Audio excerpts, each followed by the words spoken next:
Bismillahirrahmanirrahim. Assalamualaikum warahmatullahi wabarakatuh. Selamat datang pada video materi tipe bentukan dan array. Pada mata kuliah hari ini, saya akan menjelaskan tentang apa yang dimaksud dengan tipe bentukan dan array. Nah, hari ini kita akan membahas yang pertama adalah apa itu tipe bentukan, yaitu jenis tipe bentukan, deklarasi tipe bentukan. Kemudian ada juga array. Kita akan bahas tentang bagaimana proses ilustrasi dari array dan bagaimana mendeklarasikan sebuah array. Nanti di video yang terpisah, saya akan menjelaskan beberapa contoh soal serta latihan soal. Nah, tipe bentukan itu apa? Tipe bentukan itu sebenarnya sebuah tipe yang kita bentuk sebagai programmer. Tipe itu merupakan kumpulan dari tipe data dasar. Apa itu tipe data dasar? Tipe data dasar yang telah kita pelajari di Alpro 1 adalah integer, real, string, boolean, dan karakter. Tipe bentukan merupakan salah satu tipe data yang didefinisikan oleh kita, oleh si bahasa pemrogramannya. Dan perlu dideklarasikan variabel dengan tipe data bentukan pada kamus. Jadi nanti teman-teman bisa membentuk sebuah tipe data yang berisi kumpulan tipe-tipe data dasar sesuai dengan kebutuhan teman-teman. Di sini ada jenis tipe bentukan ada dua. Ketika kita membuat itu sebagai alias, alias itu kayak nickname ya. Dia sebenarnya objek yang sama, benda yang sama, cuma beda nama saja. Atau dari segi struktur dia berbeda. Yang pertama akan kita pelajari adalah tipe bentukan. Tipe bentukan dalam bentuk alias. Jadi, ketika kita ingin mendeklarasikan sebuah tipe bentukan sebagai alias, contohnya seperti ini. Type, kemudian nama aliasnya, dan tipe data. Tujuannya untuk apa? Salah satu cara pemberian nama tipe dengan nama baru itu agar lebih mudah untuk dikenali atau dipahami oleh pemogram. Contohnya ya, berikut ini adalah pemberian alias bilangan untuk integer dan desimal untuk real. Ya, jadi ini adalah eh, bentuk tipe data dasarnya, yaitu integer, real. Nah, sekarang saya akan memberi nama alias untuk si integer ini, misalkan bilangan. Kalau untuk yang real, misalkan saya sebut dengan desimal. Sehingga di program, di kamus data, saya tuliskan type, bilangan adalah integer. Artinya ketika mendengar kata bilangan, itu adalah tipe data baru. Tapi dia sama saja dengan integer. Sekarang komputer kita tidak hanya mengenali tipe data integer, tapi ada tipe data bilangan. Kemudian type desimal itu adalah real. Artinya sekarang desimal sudah menjadi tipe data. Dan kalau ditanya tipe data desimal itu apa? Tipe data desimal itu sama dengan real. Contoh deklarasinya, A adalah bilangan. Artinya A ini tipe datanya adalah integer. B desimal. Artinya B ini tipe datanya adalah real. Tujuannya apa? Memberi nama tipe data dengan bentuk yang lain. Tujuannya adalah untuk mempermudah saja. Jadi kita ingat, oh tipe data bilangan itu integer. Bisa bilangan bulat, kita sebutnya bisa. Untuk tipe-tipe dasar mungkin terlihat tidak signifikan ya, tapi ketika nanti proses deklarasi data yang semakin kompleks menyebabkan kita akan cukup kewalahan dalam mendeklarasikan data tersebut di kamus data karena pendeklarasiannya sangat panjang. Dengan menggunakan alias kita bisa mempersingkat ya. Misalkan layaknya nama gitu ya. Misalkan ada yang namanya ini teman kakak kelas saya dulu namanya Siti Nur Elia Laila Sari. Nah, karena panjang akhirnya disingkat jadi Snells. Nah, itu contohnya ya. Kemudian di algoritma seperti biasa kita bisa mengassign A itu dengan angka 10, B itu dengan angka desimal, lalu di-outputkan. Proses membuat alias itu dilakukan di kamus data, yaitu dengan keyword type, lalu apa nama aliasnya, titik dua, dan tipe data dasar atau tipe data awalnya. Bagaimana dengan sintak digolang? Kalau digolang, seperti sama ya, pakai type, kemudian nama aliasnya, baru tipe datanya. Sama saja. Yang perlu ditekankan teman-teman, desimal ini bukan variabel. bilangan ini bukan variabel. Dia sekarang sudah setara dengan tipe data. Ya, lihat nih. A titik 2 bilangan, artinya tipe datanya bilangan. Bilangan itu apa? Bilangan itu adalah tipe data integer. Seperti itu ya. Jangan sampai tertukar. Bilangan desimal bukan variabel. Dia adalah tipe data.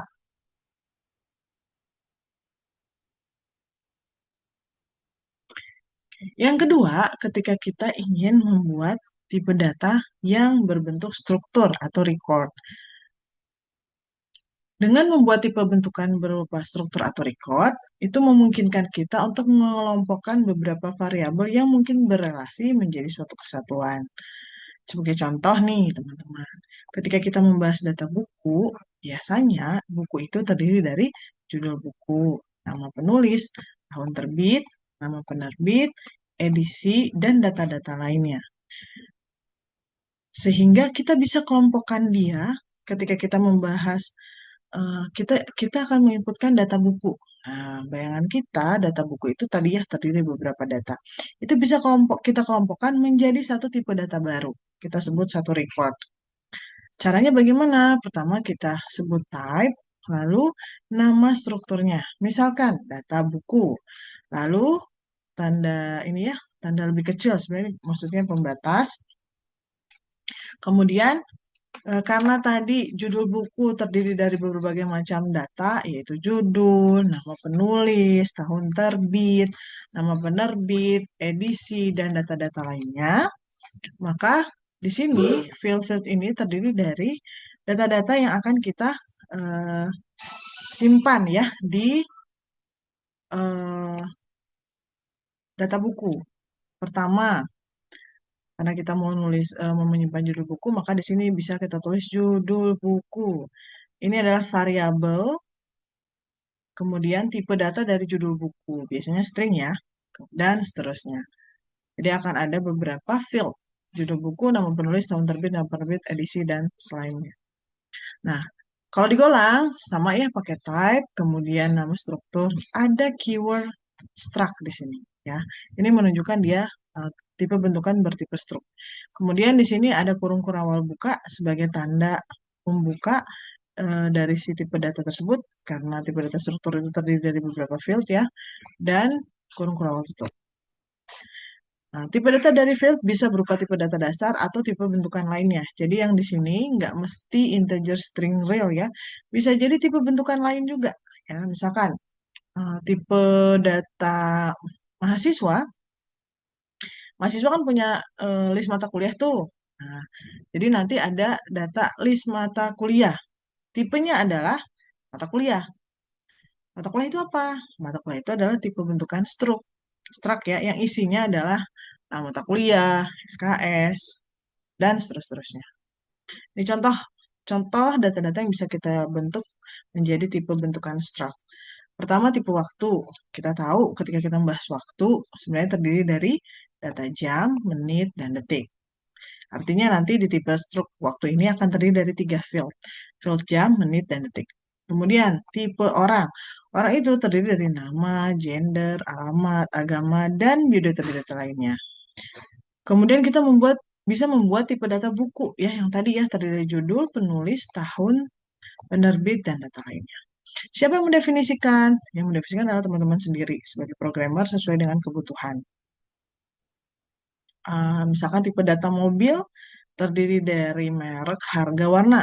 Bisa bisa juga kita buat tipe data mobil yang lain yang terdiri dari eh, pemilik, nomor polisi, tahun pembelian. Itu sangat tergantung dengan kebutuhan.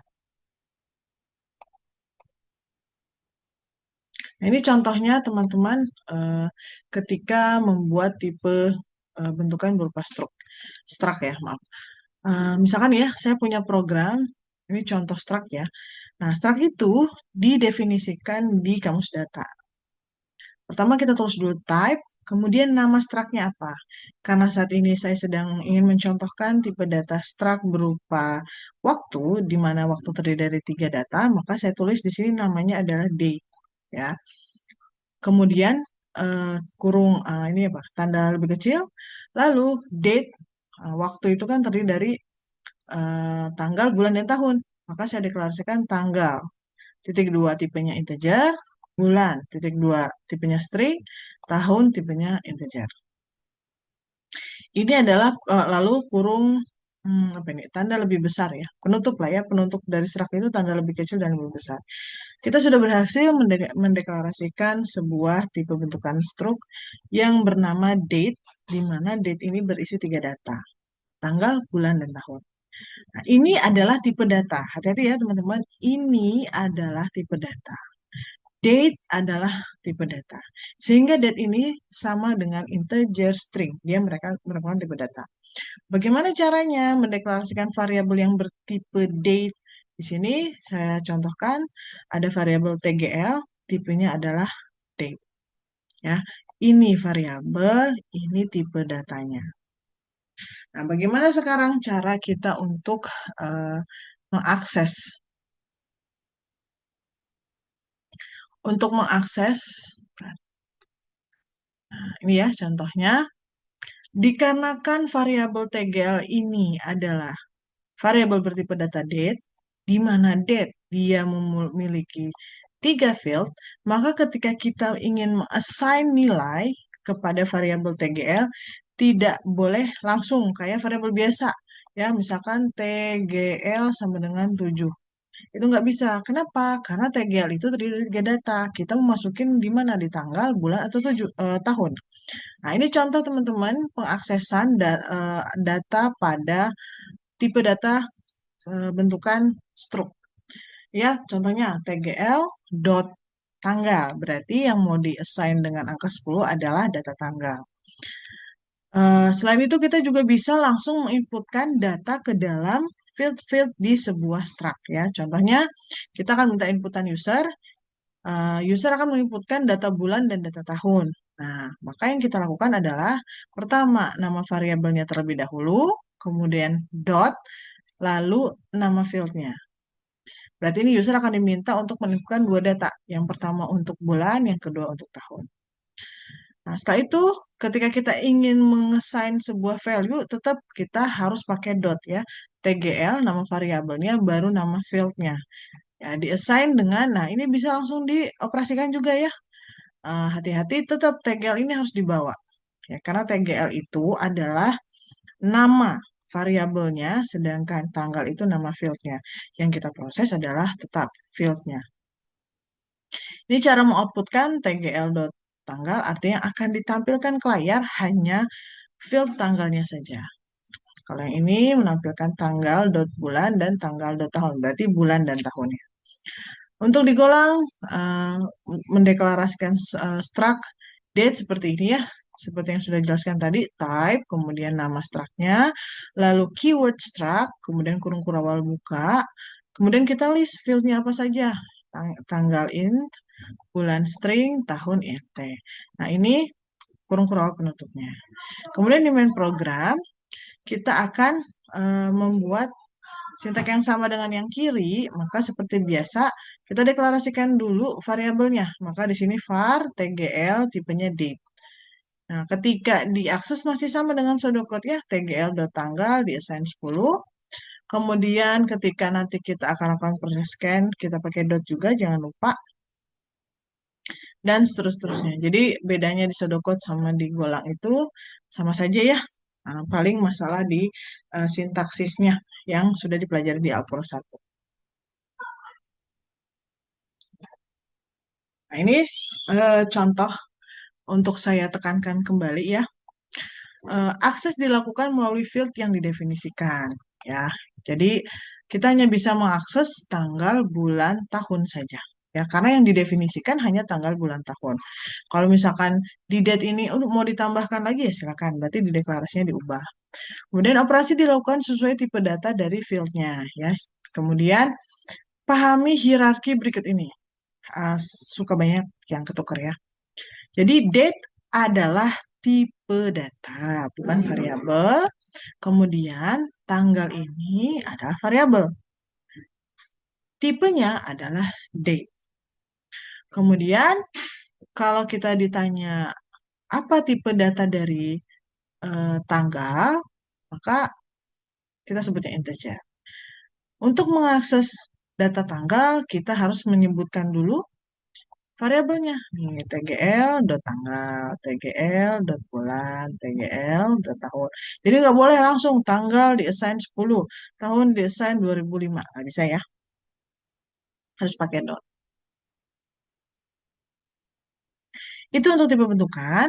Nah, kali ini saya akan masuk ke materi tentang array. Array itu kalau dari segi struktur tipe data ya, struktur data struktur yang non primitif itu, yang pertama primitif itu berarti dasar seperti integer, string, real gitu ya. Sedangkan kalau yang non primitif ada dua jenis, pertama yang linear dan yang non linear. Nah, linear terdiri dari array yang akan kita pelajari di Alpro 2, kemudian ada list, tag, queue. Sedangkan di non-linear ada tree dan graph. Nah, materi ini akan dipelajari di semester 3, yaitu struktur data. Nah, array itu fungsinya untuk apa? Kita butuh array jika kita kan menyimpan data yang banyak, ya, dengan tipe data yang sama. Array dapat menyimpan data elemen dengan tipe yang homogen atau sejenis. Misalkan kita ingin menyimpan data, eh, misalkan data angka, tapi angkanya ada 100. Kita bisa simpan ke dalam array. Kita mau menyimpan data mahasiswa. Mahasiswa adalah tipe bentukan struct yang terdiri dari misalkan nama, NIM, IPK. Nah, kita ingin nyimpan nih banyak mahasiswa. Berarti ditaruhnya adalah di dalam array. Kenapa begitu? Tadi kan kita sudah belajar tipe bentukan. Tipe bentukan kan bisa terdiri dari banyak data juga. Kenapa data mahasiswa yang 100 tidak dimasukkan ke dalam struk saja? Karena itu akan sangat panjang ya. Nanti teman-teman akan lihat kenapa array itu jauh lebih efektif dibandingkan kita menyimpan data yang sangat banyak di dalam sebuah tipe bentukan struct. Kemudian elemennya akan terurut berdasarkan indeks. Nah, jadi array itu bentuknya seperti ini, teman. Ini kotak ya. Nah, dia punya sel-sel atau kotak-kotak untuk menyimpan data. Nah, jadi misalkan saya nyimpan angka 3 di sini, 10, 7, 3, 12, dan seterusnya. Ini contoh sebuah array yang memiliki 6 buah eh, slot ya untuk menyimpan data. Jadi bentuknya seperti ini kalau array. Elemen ini terus berdasarkan indeks. Jadi untuk mengakses data-data di sini, kalau di tipe bentukan struct kita pakai dot, kalau di array kita menggunakan indeks. Indeks itu angka yang terurut ya, iterasi satu. Jadi misalkan arraynya mulai dari satu, karena ada dua jenis. Ada yang mulai dari satu, ada yang mulai dari nol. Berarti yang ini indeks kedua, ini indeks yang ketiga, ini indeks keempat, indeks kelima, dan indeks keenam. Dan ini terurut berdasarkan indeks. Indeksnya default begini ya, teman-teman. Nggak bisa indeks dari sebuah array bukan kita yang atur ya. Kemudian banyaknya elemen adalah tetap. Jadi kalau kita sudah mendeklarasikan array-nya adalah eh, eh, berisi 6 slot data, ya dia akan 6 slot. Sehingga mungkin sekali array itu penuh. Kemudian indeks itu yang ini ya, indeks 1. Indeks adalah nomor untuk mengakses elemen dari array. Kalau di struct kita gunakan dot, kalau di array kita gunakan indeksnya. Misalkan array ini namanya A. Maka ketika ditanya apa isi A, kita harus spesifik, sebutkan. Yang ditanya array A ini indeks keberapa yang mau dicek? Oh, indeks ketiga. Berarti kita akan state array A indeks ketiga itu isinya apa. Atau kita akan mengoutputkan isi dari array A indeks ke 5, 12. Maka kita harus nyebut indeksnya ya. Kemudian, nah indeks ini adalah integer atau karakter abjad ya. Ini contohnya integer atau karakter abjad. Kenapa boleh menggunakan karakter abjad? Karena karakter abjad itu sebenarnya disimpan dalam bentuk ASCII. Dan ASCII itu sebuah angka integer yang berurut ya dari A ke B itu eh, simbol dari ASCII-nya itu cuma beda satu angka. Misalkan A itu 65, maka B itu 66. Ini contoh nih kasusnya. Saya memiliki persoalan yang mengharuskan menyimpan data mahasiswa. Sefakultas informatika. Banyak ya. Maka penyelesaiannya dapat menggunakan dua pendekatan. Pertama, tanpa array. Ya, kalau tanpa array itu maksudnya apa? Ya udah, karena mahasiswanya ada 1000, maka kita akan bikin variabel nama mahasiswa sebanyak 1.000. Nama mahasiswa satu, nama mahasiswa dua, nama mahasiswa tiga, sampai 1.000. Pertanyaannya, apakah akan efektif? Tentu tidak. Jika dengan array, enak, kita bisa membuat deklarasi sebuah variabel dengan tipe data array of string. Kenapa array of string? Karena array itu akan menyimpan data-data string berupa nama mahasiswa. Maka kita sebut dengan array of string. Kalau array-nya berisi data integer, maka kita sebutnya array of integer. Nah, kapasitasnya atau slotnya, kotaknya itu sebanyak jumlah mahasiswa. Jadi nanti di sini ada data-data mahasiswa sampai misalkan 1.000 gitu ya. Nah, ini ilustrasi ketika kita akan menggunakan array, bagaimana proses pengaksesan dan proses deklarasinya. Nah, ini contoh teman-teman, gambar di sini adalah bentuk array. Yang ini namanya misalkan array T1, arraynya digambarnya ini ya, eh, horizontal. Nah, ini juga array ya, ini juga array, cuma digambarnya aja yang vertikal. T1 dimulai dari indeks ke-1 sampai indeks ke-5. T2 dimulai dari indeks ke-0 hingga indeks ke-2. Ya, tergantung sekali dengan bahasa pemrograman. T1 dan T2 adalah sebuah array. Jumlah elemen T1 ada 5. Ya. Jumlah elemen itu berarti dia bisa menampung berapa data. Walaupun realnya saat ini yang terisi adalah 3. Tapi kalau ditanya berapa jumlah elemen array, itu maksudnya jumlah slotnya. Kemudian indeksnya terdiri dari 1, 2, 3, 4, 5. Yang ini, kemudian jumlah elemen T2 itu adalah 3. Yang seperti ini ada 3. Indeksnya adalah 0, 1, 2. Nah, untuk T1, dia adalah array of integer karena dia menyimpan integer. Sedangkan T2 itu karena dia menyimpan data-data string nih, maka dia array of string. Jadi teman-teman nanti kalau punya kasus harus menyimpan banyak data, teman-teman cek dulu, ini data apa ya?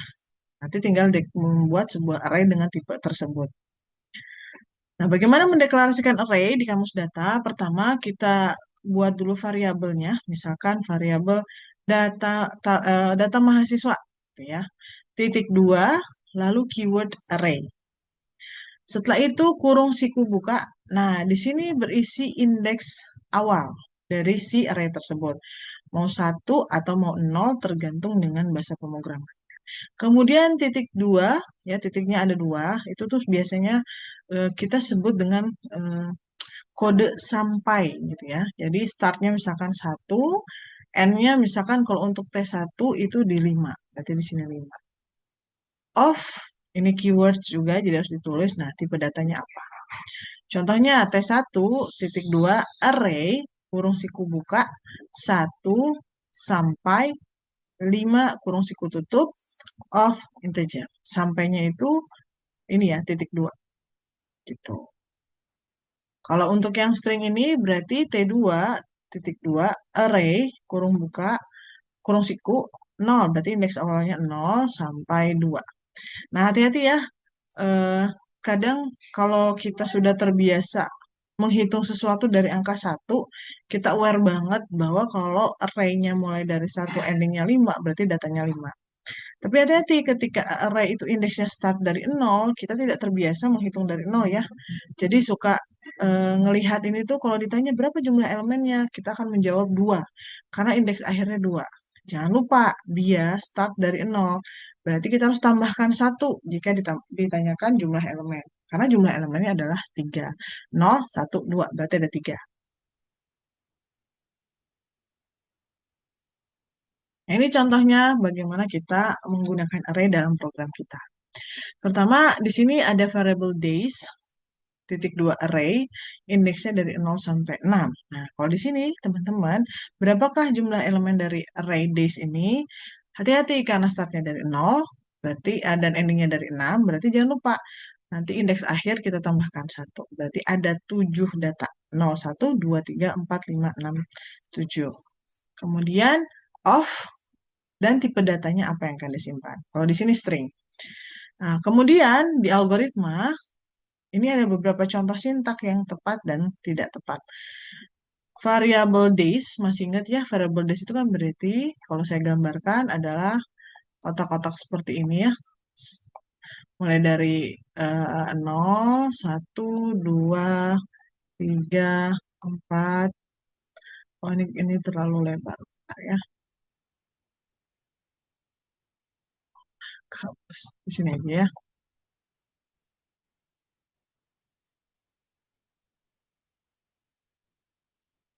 0, 1, 2, 3, 4, 5.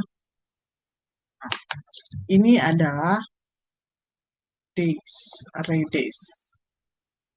Ketika ada sintak days diassign Senin, ini salah. Kenapa salah? Jelas-jelas days itu memiliki 7 lokasi untuk menerima nilai. Di sini tidak disebutkan di indeks seberapa, makanya ini salah. Bagaimana caranya memasukkan string Senin? Misalkan kita ingin masukkan Senin di sini. Senin. Maka yang kita lakukan adalah sebut nama variabel array-nya, lalu kurung siku, indeksnya, dan kurung siku tutup. Sintak ini artinya days pada indeks ke-0 akan diassign dengan value Senin. Jadi di sini masuk string Senin. Kemudian kita juga bisa langsung memberikan nilai kepada array via inputan user. Misalkan input days kurung buka 1 kurung tutup. Artinya data yang akan diinputkan user akan langsung dimasukkan ke indeks ke-1. Misalkan user masukin Selasa. Selain itu, kita juga bisa memanfaatkan pengisian data array karena isinya banyak. Bisa jadi user akan menginputkan datanya banyak sekaligus. Jadi nggak satu-satu. Maka kita bisa menggunakan for. Contohnya adalah for i start dari 2. Kenapa start dari 2? Ya, karena di sini 0 sama 1 sudah diisi ya. Kalau kalian masih kosong, ya mulainya dari 0. I mulai dari 1 to 6 sampai 6 do. Sintak yang diulang-ulang adalah yang ini. Sintak yang diulang-ulang adalah yang ini. Berarti akan dilakukan proses input di array days pada indeks i. Ketika i-nya 2, maka indeks kedua yang diisi. Ketika i-nya jadi 3, maka yang diisi adalah days pada indeks 3. Nah, indeks itu juga bisa digantikan berupa variabel, yang penting variabelnya bertipe integer. Kemudian contoh lainnya, ini contohnya days pada indeks ke-9 diassign minggu. Ini salah. Kenapa salah? Karena array-nya hanya berindeks hingga angka 6. Kemudian kita juga bisa menampilkan isi dari array kita dengan mengakses indeksnya. Kalau kita ingin menampilkan semua data dalam array, kita bisa manfaatkan looping. Kita akan meloop dari indeks awal sampai indeks akhir, di mana yang kita lakukan selama looping itu adalah melakukan output array pada indeks ke i. Sama kayak input, bedanya kalau output tinggal diganti sintak outputnya. Nah, kalau di Golang sendiri, prosesnya adalah misalkan seperti ini ya, mendeklarasikan array, var, days, kemudian kita state, array ini akan berisi berapa elemen. Ya, karena 7, kita state 7, kemudian tipe datanya. Untuk melakukan proses pengaksesan atau meng-assign nilai masih sama ya, days, kurung siku, indeksnya, dan kurung siku tutup. Jadi secara umum masih mirip proses assignment pengaksesan data di array antara algoritma atau pseudocode dengan Golang. Itu teman-teman untuk materi tentang array. Nanti akan kita sambung penjelasan tentang contoh soal pada video selanjutnya. Terima kasih atas perhatiannya. Mohon maaf apabila ada kekurangan. Assalamualaikum warahmatullahi wabarakatuh.